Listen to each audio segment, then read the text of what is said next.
Um, so to begin, I think the last week I called Dr. Paul, Dr. Paul, Dr. Elder, so sorry about that. But I really enjoy watching those lectures or his videos. It's interesting because it's not really like a thing I usually like to do. I'm definitely more of a reader than a watcher. Like, I don't really watch TED Talks and stuff, although people send them to me all the time. But I do enjoy it. I mean, like, once I'm in it, it's just not something that I necessarily get into. One of the first things I really enjoyed was in talking about the way that we get through school. And I think so much of this whole video was about the cycle of like student and teacher, which I literally draw this out as a diagram in my notes. Is like an unreasonable teacher creates an unreasonable student, etc., etc. You know, and then you have generations of people who don't know how to reason. But he talks about, you know, like cramming knowledge in as fast as you can. And I mean, I can relate to that to a degree. I did that in my undergrad with a lot of courses I didn't care about. That doesn't mean I didn't try with some of them, but a lot of them I was just like, all right, let's get through this, let's get an A. Granted, I didn't go on to teach those subjects, but I did that. And he talks about, you know, like, essentially, I mean, a lot of people just kind of glide through school, and they don't actually, like, retain the information that they might go on to teach later.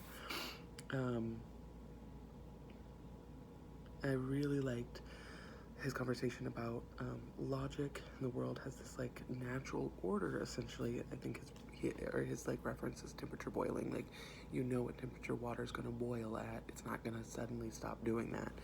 And I think this comes back to the reading we've been doing with Montour. I need to look that up if I'm saying that correctly, or somebody can correct me. It kind of goes back to what he's saying, which is like you can't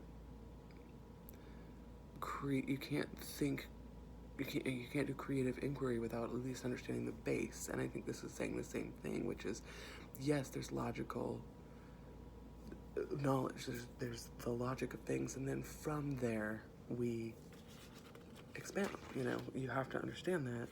I mean, that's what I was talking about in my other video about artists who have to understand how to create, how to draw a line, how to draw a figure, and then they can say, now I'm gonna make this face look insane. I was obviously really affected by a lot of the teacher-student stuff, because I think I've had some amazing teachers and I've had some not so amazing teachers. And there's a point he made about teachers understanding the difference between amusing, well-written fluff and actual good reasoning. And I think I've probably suffered from that, specifically in classes that weren't English classes. Having professors in like an anthropology class or whatever, where I had to actually write like an essay, I think I often wrote good fluff. Maybe not necessarily actually good work. But I could get by with A's in those classes because they were articulate enough, I guess.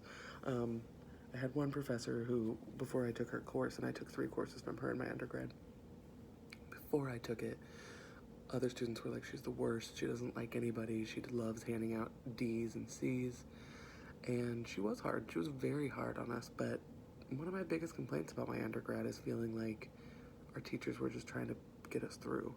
And she did. I mean, I would go in for one-on-ones with her, and she would say, you're better than this, and would like just red mark my papers.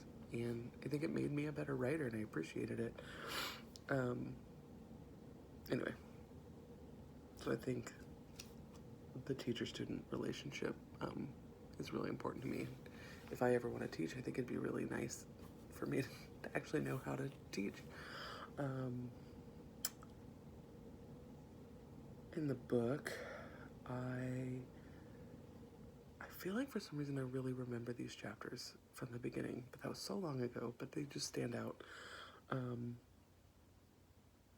They talk about like how we as people experience situations differently than the people around us, which I think is a pretty obvious concept, but they use the example of the people who work together, and one is really excited about change and the other one thinks the status quo is working. But when I was reading it, was thinking about that's kind of how it is to live with two children around the same age who are very different. And there's a lot of like conversations where I have to get down on their level and talk about like why one child wants to do this and the other child wants to do this, and how do we coexist? How do we communicate with each other so that maybe we're not 100% happy all the time, but we are working to understand how we can make our home environment happy for everyone. And I think you have to be able to be reasonable when you have conversations like that. You can't just be like, well, your sister likes this, so we have to do it. I mean, that just doesn't work. You have to like sit down and reason it out with each other. And then there was a question that was, what level thinker are you? And they gave some like quick snippets of it and then kind of went further into depth. And I ended up kind of going with stage 3, and I'm sure I could argue for stage 4 sometimes, but I don't. And I even made a note that it seems as a graduate student I would say that I was a 4, but I don't think that I practice daily. But I think what I felt about stage 3 is that in many ways it's like being reborn or being a newborn. Like they even make the point about like alcoholics or something like that. The idea is that like you're starting, for once you're not just doing what's expected of you. And I think sometimes what's expected of us isn't great. It just is expected of us. And I feel like my thinking is kind of the same way. And I mean, honestly, I would say that I've even thought about alcohol in this reasonable way. Like, why do we put this in our body? Let's start to think about all the benefits of it in an actual reasonable way, as opposed to, oh, it's fun to do, or I don't know, everyone does it, or, and so I that's just that whole part really resonated with me. That whole part really resonated with me, in just thinking more about our life. But it is hard to practice that every day. Which leads me into the final point, which is they talk about the game plan and not wasting time.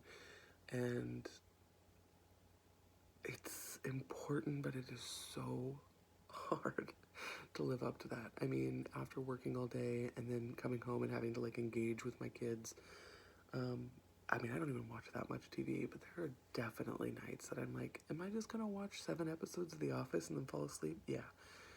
And of course, I could use that time to reflect and think and write or do all these things. But how do we get to that place? How do you start to do that? How do you start to actively use all of your time and not waste any of it? I would welcome insight.